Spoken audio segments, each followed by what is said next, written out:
Venezuela has surpassed the production of 1 million barrels of oil per day as its industry recovers from the impacts of US sanctions. The World Health Organization authorized the emergency use of an AstraZeneca vaccine jointly produced by Argentina and Mexico, the first such decision for a COVID-19 vaccine manufactured in Latin America.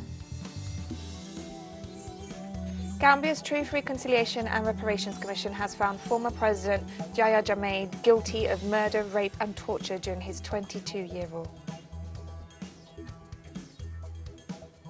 From the headquarters of Teleso English in Havana, Cuba, this is From the South, and I'm Katrina Goss. Venezuela surpassed the production of 1 million barrels of oil per day as its industry recovers from the impacts of US sanctions. During a message addressed to sector workers, Oil Minister Tariq El-Assami expressed gratitude for their efforts, which have allowed for a gradual recovery of production levels. El-Assami stressed that in spite of the criminal blockade of the United States, all sector workers have been at the forefront of the efforts of the working class to overcome obstacles to national development. The official figures show that production has now doubled that of the end of 2020. In Brazil, a group of parliamentarians filed a criminal complaint against President Jair Bolsonaro for alleged embezzlement and incitement to commit a crime in the case of child vaccination. The legislators accused Bolsonaro of adopting decisions to deliberately delay the inclusion of children aged between 5 and 11 years old in the national vaccination campaign. According to the accusations, the government's moves to prevent the extension of vaccination also hindered the acquisition of sufficient doses and their equitable distribution. The case surrounds allegations that Bolsonaro issued threats against employees of the National Health Surveillance Agency and Visa to prevent authorization of the use of the Pfizer vaccine in children.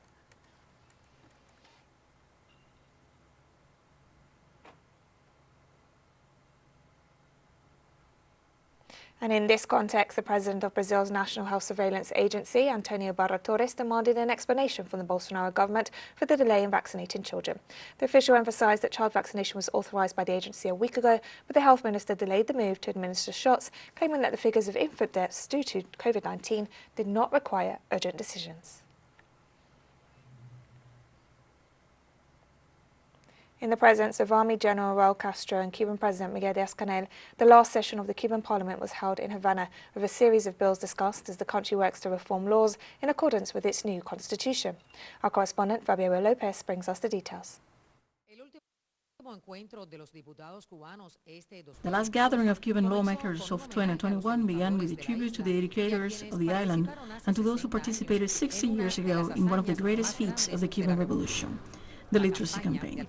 At the conclusion of the intense days of parliamentary debate, President Miguel Díaz-Canel referred to the victory of meeting face-to-face after 2 years of the pandemic, which is also a defeat for those who speak of Cuba as a failed state. A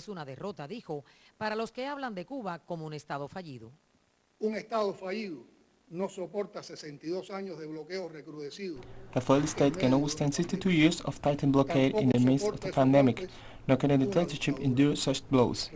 Women reject these terms with which they try to label a revolution that in the second act of a recreation has become an example of true dissidence to the global hegemony imposed by the dictatorship of capital.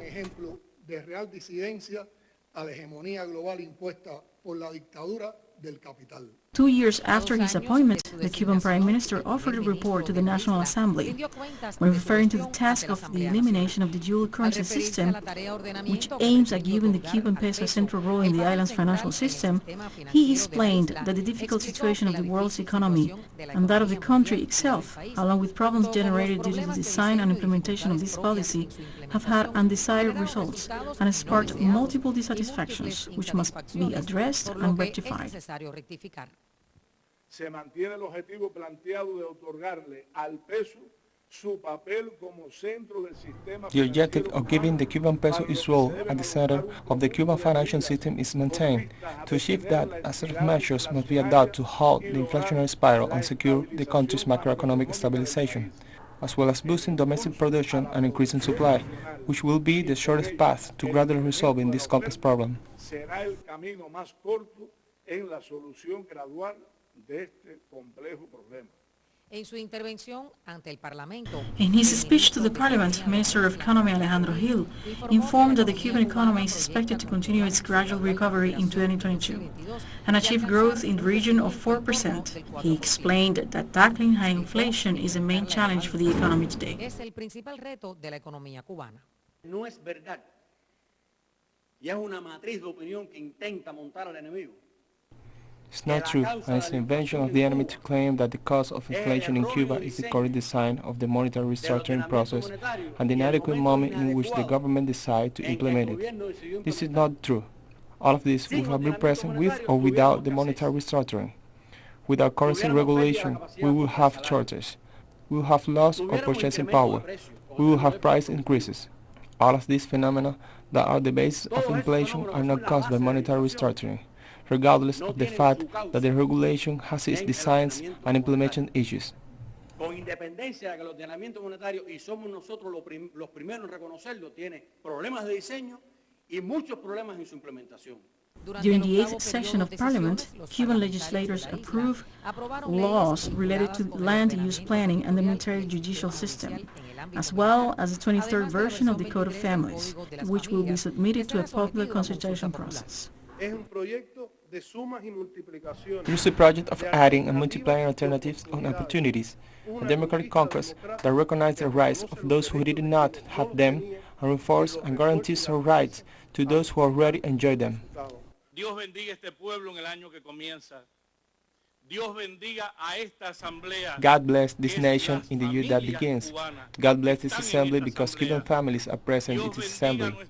God bless our sky, our land, the infinite greatness of the work we do every day.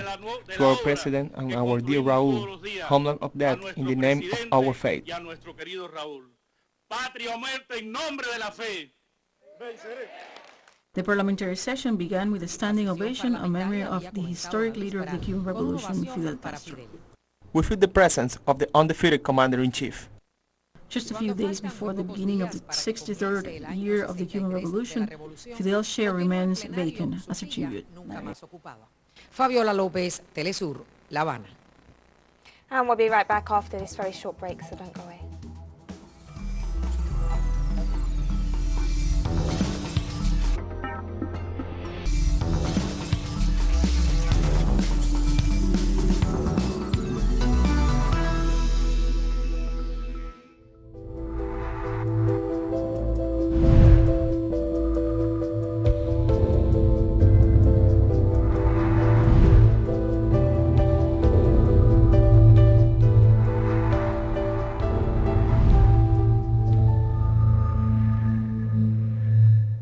Welcome back to From the South.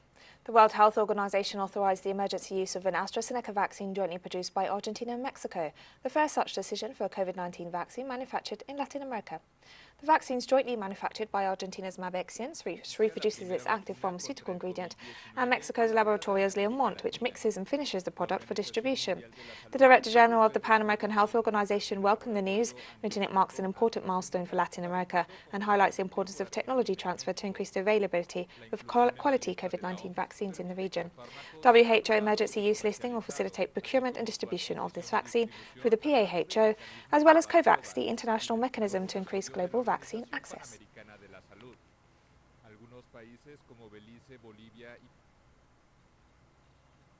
Ecuador on Thursday became the first country to make coronavirus vaccines obligatory for children as young as 5, following the arrival of the Omicron variant. In a statement, the Health Ministry declared vaccination compulsory for the entire eligible population, with the only exception for people who have medical reasons for not getting the jab. It added the decision was founded in the Constitution, in which the right to health must be guaranteed by the state. Some 69% of Ecuador's population has received 2 vaccine doses to date. To combat a rise in new cases after the Omicron variant was first detected a week ago, authorities made it compulsory to present a vaccine record for people to enter restaurants, shopping malls, cinemas, theatres and other public spaces.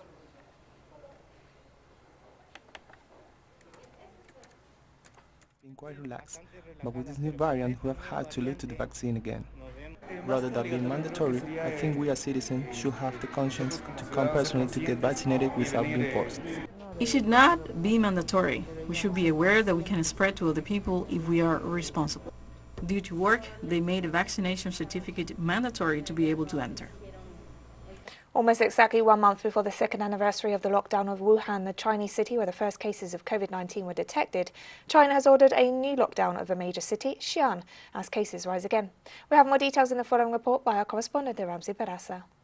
The famous city of the Terracotta Warriors became the new epicenter of China's battle against COVID-19. after more than 200 cases were reported in the last 2 weeks. The country's authorities decreed a total lockdown of this city of 13 million inhabitants.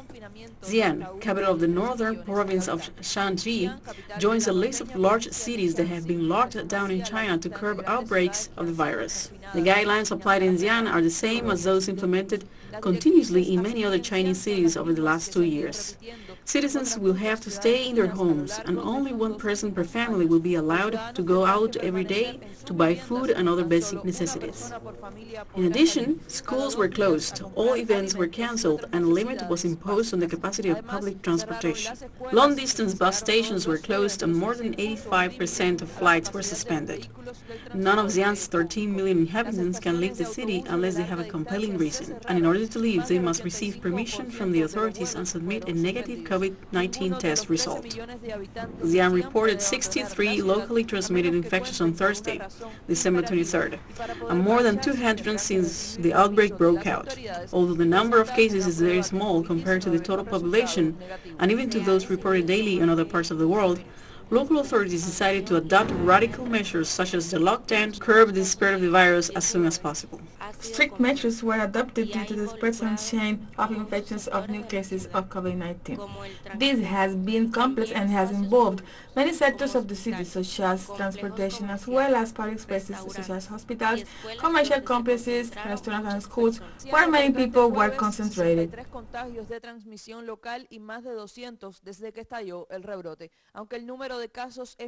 China has managed to keep the pandemic under control in its territory with a zero-tolerance policy towards COVID-19.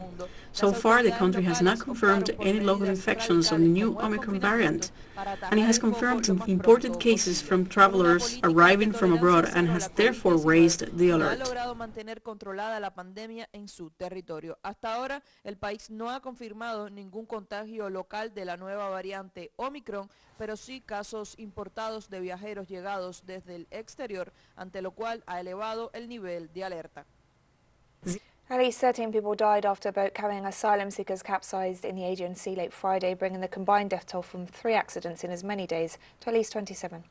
The Coast Guard said 62 people were rescued after a sailboat capsized late Friday around 8 kilometres off the island of Paros. Survivors told the Coast Guard that about 80 people had been on the vessel.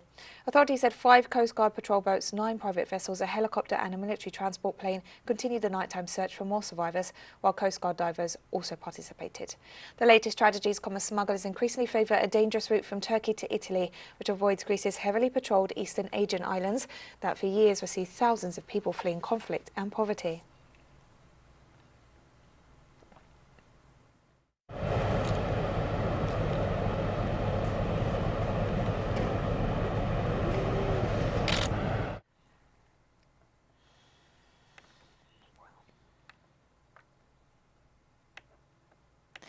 Over 200 asylum seekers rescued in the Mediterranean by the NGO chartered ship CI4 were finally allowed to dock in the Sicilian port of Porsalo after authorities in Malta refused to receive them. Just an hour earlier, a church in Malta had appealed to the government not to leave the asylum seekers, and another 70 reported stranded by alarm phone on Wednesday at sea and had even offered them shelter in its homes, but the armed forces turned down the CI's request for assistance. The 223 rescued people, who include pregnant women and children, had been at sea for more than 3 days before they were rescued. A spokesperson for CI said they were dehydrated, seasick, have infections and infected wounds, broken bones, and one child could not even walk. And we have more stories coming up after this final short break. Stay with us.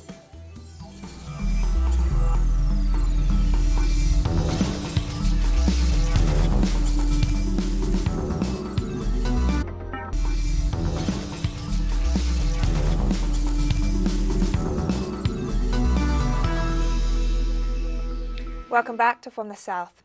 Gambia's Truth, Reconciliation and Reparations Commission has found former President Yahya Jammeh guilty of murder, rape and torture during his 22-year rule. The commission was set up when Jammeh left Gambia for exile in Equatorial Guinea after refusing to accept electoral defeat in 2016. A final report following a 3-year inquiry into abuses based on testimony from hundreds of witnesses was presented to President Adama Barrow earlier this month, but was made public only Friday. The commission said that Jammeh, who came to power in the 1994 coup, and his henchmen, including a personal hit squad known as the Junglers, were responsible for 44 specific crimes against journalists, ex-soldiers, political opponents and civilians. He was also held responsible for the rape or sexual abuse of 3 women, according to the Commission, which recommended that those responsible for the abuses be prosecuted.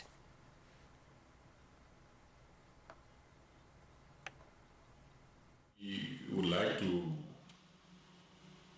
from the onset, assure Gambians first and foremost, and friends and partners of the Gambia, that this government is committed to implementing the report of the Commission.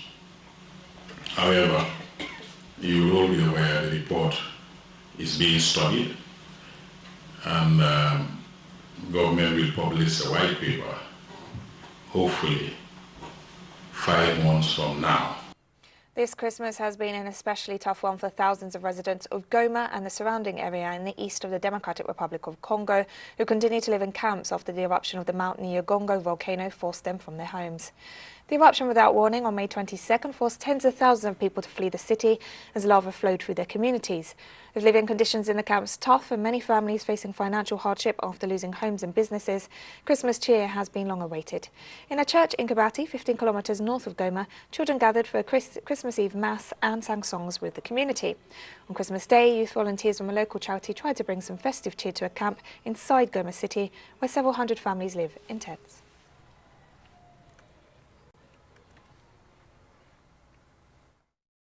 We are living in a really rotten situation, but despite that we have come together to participate in the Mass here along with other kids, because Christmas is a big day and the children love to take part in the Mass.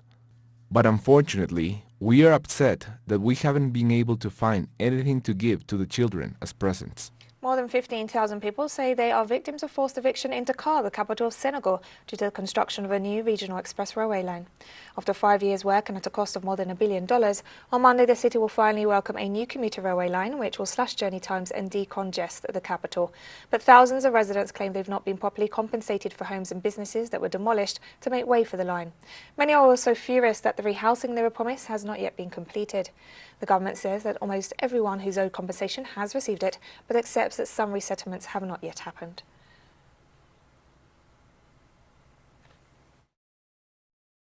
Here was the lung of employment, the lung of recovery of the unemployed. So more than 100,000 families found their daily bread in these places. They were evicted in a brutal way, without being compensated according to the norms of the Plan of Actions and Resettlement. The two Russian-Syrian ministerial coordinating bodies on the return of Syrian refugees and displaced persons had a video conference on Thursday, December 23rd to follow up on their joint efforts to ensure adequate conditions for the return of Syrians to their homes in areas liberated from terrorism. Our correspondent Hisham Wanas has the story. Las autoridades políticas, militares y sociales de Siria y Rusia presentaron durante la reunión. The political, military and social authorities of Syria and Russia presented a report on the evolution of the return of Syrians who were displaced by the terrorist war imposed on their country. During the meeting, Damascus and Moscow denounced that Western sanctions and the U.S. occupation of part of Syrian territory are preventing adequate conditions from being ensured for the returnees. Impiden que se aseguren las condiciones adecuadas para los retornados. We demand the lifting of sanctions and the establishment of political, economic and trade relations with all countries, and we ask the global community to contribute to the reconstruction of the country in order to encourage the return of Syrian refugees to their country. More than 2.6 million Syrians have returned to their homes from 2018 to date, of which more than 1 million refugees returned from abroad, and there were more than 5 million internally displaced persons who also returned to their homes after those areas were freed from terrorism. This work continues despite all Western attempts to prevent it from succeeding. Damascus notes that the return of refugees is a priority for the government, which is providing all kinds of assistance to achieve this goal.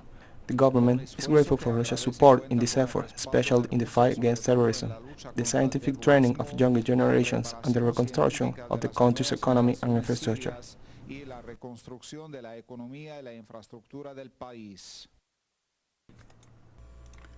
We highly value the battle of the Syrian people against terrorism, and I believe that all countries of the world should help Syria in this battle and in its effort to normalize the situation in the country. And not only Russia, in particular the United States, which continues its destructive action in Syria. Russian language courses are part of the efforts to improve living conditions in Syria, to encourage the return of the refugees, and hopefully in the future we will include returning refugees in these courses, which also help to spread the culture of Russia. In addition to the meeting, the Russian side has carried out several activities for psychological support for children of the martyrs of the Syrian Arab Army in different provinces, as well as for orphans who were left without family because of the war. This humanitarian work is part of the Russian effort to support the Syrian government and people to normalize the situation in their country.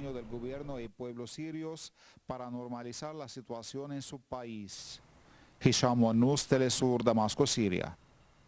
And we've come to the end of this news brief, but remember you can find these and many other stories on our website at telesurenglish.net.